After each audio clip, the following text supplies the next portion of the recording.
ba nasigawan mo ang isang taong naka-duty, ginagampanan ng kanyang duty sa responsibilities?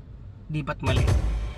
Nandito po ako sa establishment ngayon at ito'y na-observe ko habang sinisita ng ating pong kaibigan, ginagalang na security guard, na papasukin yung isang motorista.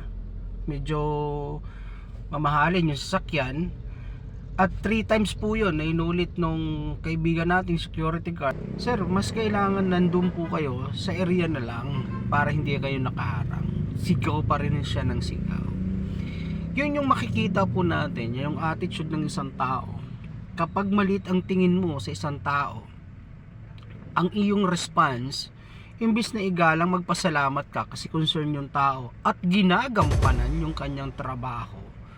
Tingin ko yun yung baguhin kaya maraming hindi nagkakaintindihan dahil sa kawalan natin ng respeto. Pero ang respeto kasi hindi yan hinihingi ng isang tao. Halimbawa ko, hindi ko hihingiin sa'yo kung sino man ang kaharap ko, nirespeto mo ako.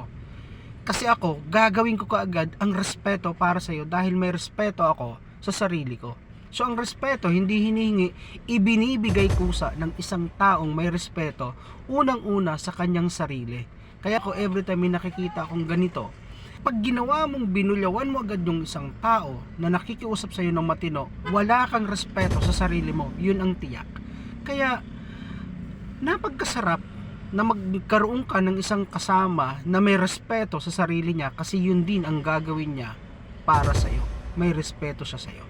Kaya paalala, ibigay po natin ang respeto una sa sarili po natin. Kapag may respeto po tayo, kahit sino ang kaharap po natin, hindi po natin minamaliit, kahit sino pa yan, namamalimos pa yan, kung ano pa yung ginagawa nila sa kalsada, kung ano-ano uri ng tao, bata or matanda, dapat ang respeto ay binibigay. Dahil unang-una, ang respeto ay nagmumula sa sarili po natin.